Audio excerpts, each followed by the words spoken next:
नमस्कार सर्वांना, माझ्या यूट्यूब चॅनलमध्ये तुमचे स्वागत आहे. तर आज मी तुम्हाला एका मुलीची गोष्ट सांगणार आहे.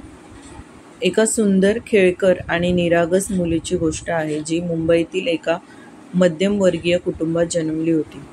तिचं नाव आर्या. ती वयाच्या फक्त आठव्या वर्षी होती, पण तिच्या डोळ्यांमध्ये जग जिंकण्याची चमक होती. तिला निसर्ग, चित्रकला आणि संगीत याचं खूप आकर्षण होतं. शाळेतील सर्व मुलांमध्ये ती प्रचंड लोकप्रिय होती, कारण तिचा स्वभाव तितकाच आनंदी आणि निरागस होता. कथेची सुरुवात. आर्या एक सुंदर सकाळी तिच्या आईसोबत बागेत गेली होती.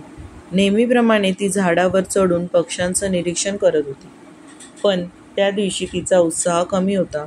ती वारंवार दमून जात होती आणि तिच्या चेहऱ्यावर हलकासा थकवा दिसत होता. आईने हे पाहिलं आणि तिची तपासणी करण्यासाठी डॉक्टरांकडे नेण्याचा निर्णय घेतला. काळजीचे सावट. डॉक्टरांनी तपासण्या केल्या आणि रिपोर्ट्स येण्यासाठी काही दिवस लागले. त्या काळात आर्या नेहमीप्रमाणे शाळेत जात राहिली, पण तिचा जोम कमी झाल्याचं सगळ्यांच्या लक्षात आलं.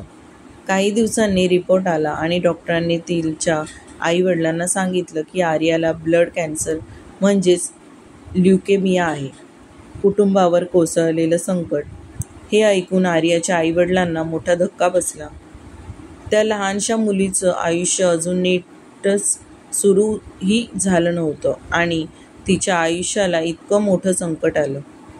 डॉक्टरांनी सांगितलं की कॅन्सर शेवटच्या टप्प्यावर आहे आणि तिच्या हाती फक्त काही महिने आहेत. आर्याला सत्य सांगण्याचा निर्णय. आर्याच्या आईवडिलांनी तिला कॅन्सरबद्दल काही सांगितलं नाही, पण आर्या खूप हुशार होती.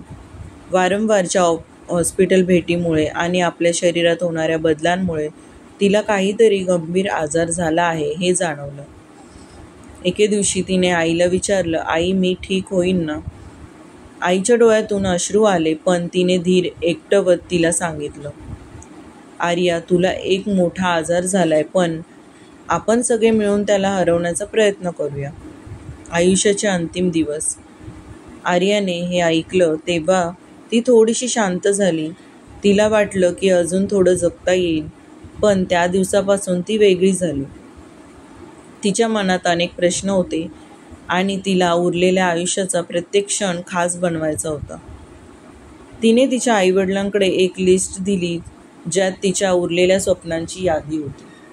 ती समुद्रकिनारी जाऊन संध्याकाळ बघायची होती, एक मोठं चित्र काढायचं होतं आणि एक गाणं लिहायचं होतं. स्वप्न पूर्ण करण्याचा प्रवास. आईवडिलांनी तिची प्रत्येक इच्छा पूर्ण करण्याचा निर्णय घेतला. त्यांनी तिला समुद्रकिनारी नेलं. ती पहिल्यांदा समुद्राच्या लाटांमध्ये खेळली. तिच्या डोळ्यांमध्ये आनंद होताही आणि हळवेपणाही. तिने एक सुंदर चित्र काढलं, एक रंगीबेरंगी फुलांचा बगीचा, जिथे तिच्या कल्पनेतही परी राहते.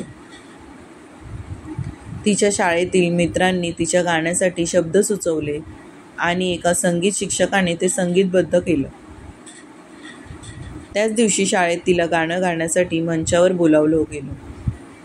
तिचा आवाज थोडा कमकुवत होता, पण तिचं गाणं प्रत्येकाच्या मनाला भिडलं. शेवटचा अध्याय.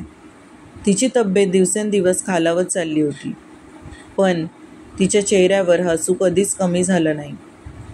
ती सर्वांना सांगायची, मी जरी थोडीशी राहणार असली तरी मी आनंदात आहे.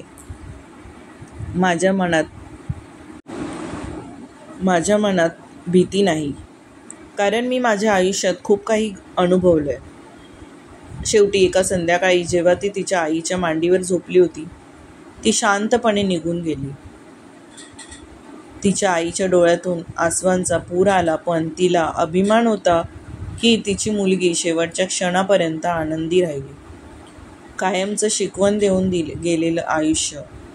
आर्याची कथा हे शिकवते की आयुष्य कितीही लहान असो, ते प्रेम, आनंद आणि सकारात्मकतेने जगावं. आर्या जरी गेली असली तरी तिच्या कलेत, गाण्यात आणि सगळ्यांच्या आठवणीत ती जिवंत आहे. तिच्या कुटुंबाला आणि मित्रांना ती तिच्या स्वप्नांच्या आणि आनंदाच्या आठवणींच्या रूपाने कायम प्रेरणा देत राहिली. तर ही होती आर्याची गोष्ट. तुम्हाला कशी वाटली? आवडली असेल तर लाईक करा, शेअर करा, सबस्क्राईब करा.